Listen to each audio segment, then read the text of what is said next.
Sekarang tanyakan tahlilan itu apa? Anda faham atau tidak tahlilan itu apa? Tahlilan adalah kandungan di dalamnya adalah doa. Kemudian tahlilan itu dibahas oleh para ulama, bukan Anda, bukan dia yang bertanya.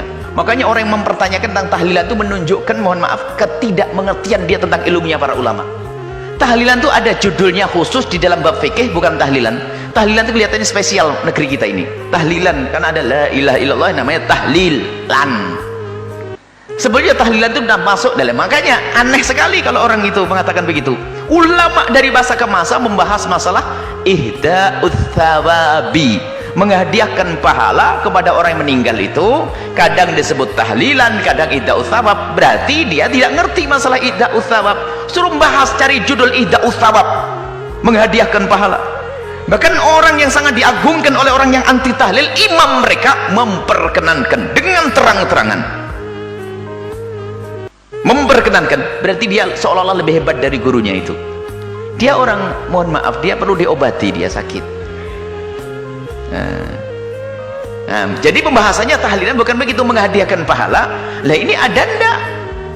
Bagaimana pendidikan yang diambil dari Nabi? Orang satu amalan tapi pahalanya untuk orang lain. Ada ndak contoh dari Nabi? Apakah Nabi mengizinkannya? Kalau sudah ulama jumhur sudah mengatakan boleh, pasti ada riwayat yang dinukil dari Nabi. Ternyata mereka mendatangkan riwayat, termasuk seorang perempuan mengatakan, bapakku pernah bernadar mau haji, bagaimana, apakah boleh aku hajikan? Yang haji dia, tapi pahalanya untuk bapaknya. Sehingga yang lainnya disamakan, banyak kisah panjang. Jadi permasalahannya adalah dengan pertanyaan itu seolah-olah dia lebih tahu tentang Nabi SAW. Tahu Nabi, jadi seolah-olah hukum itu hanya diambil daripada pekerjaan Nabi, omongan Nabi saja. Jadi pemahaman ulama sudah tidak berguna lagi.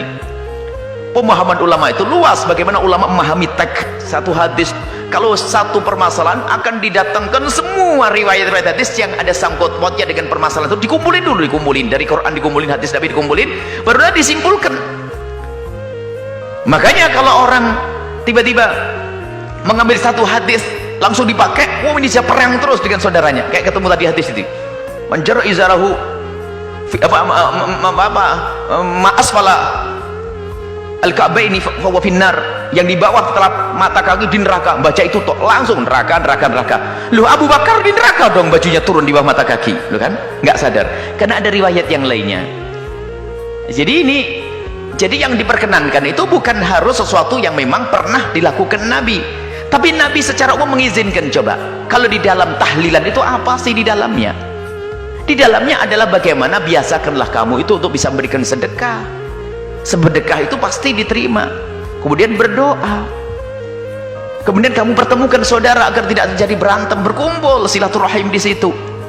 Kemudian setelah itu ada tausiah di dalamnya. Kemudian ada ihda'ut thawab, menghadiahkan pahala. Mana yang haram? Oh, ini adalah namanya bid'ahnya bukan bid'ah yang ini, tapi ada idhofiyah segala. Ini mulai mengarang lagi. Jadi kayak mencari-cari. Pokoknya kalau tidak masuk neraka nggak boleh. Kalau tidak masuk di sini, jarum di sini. Ini adalah orang sakit yang dia tuh sebetulnya, naudzubillah ya, yang mengatakan anti tahlil dan semuanya, ternyata dia telah berantem dengan gurunya sendiri. Uniknya, sudah begitu seolah menjelekkan itu bid'ah. Sampai saya kemarin ada orang beri kabar, kok masih ada ya orang bahas begitu, kunut katanya bid'ah, ajib, dengan tegasnya. Ada video kecil yang dibagi, ajib, kunut bid'ah. Imam-imam mereka saja sudah mengatakan nggak apa-apa kok kunut. Ini hanya khilaf di antara madhab. Jadi memang kedangkalan ilmu seseorang. Makanya yang tiba-tiba mengatakan bid'ahnya kunut itu biasanya satu paket yang serta-merta mengatakan bid'ahnya tahlilan ini, dan dia tuh sudah berlawanan dengan guru-guru mereka sendiri, karena itu bukan ilmu, dia hawa nafsu, dia hawa nafsu. Allahu a'lam bishawab. Jangan rusak dengan hawa nafsu. Jadi tahlilan itu isinya apa? Apakah diajarkan Nabi? Masalah dilakukan di depan Nabi atau tidak, ini bukan sesuatu harus, sesuatu kebaikan yang ada hari ini tidak harus pernah dilakukan pada zaman Nabi, tapi mungkin Nabi mengisyaratkan, Nabi memerintahkan terang-terangan, atau Nabi mengisyaratkan dalam satu dalil umum, bisa.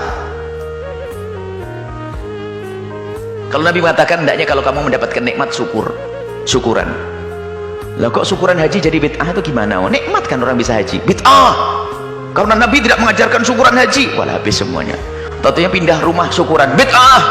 Ajib, orang pindah rumah biar dibacain doa, tetangganya bid'ah, aneh bener syukuran rumah saja kok bid'ah, itu ada apa ini? Sudah dicetak lidahnya, ini lidahnya itu bengkoknya bid'ah begitu, itu nasib itu orang. Naudzubillah. Semoga Allah mengampuninya dan berikan hidayah kepadanya. Selesai, wallahu alam bisawab. Jadi untuk masalah tawassul tahlil kita punya pembahasan dan sudah ada videonya.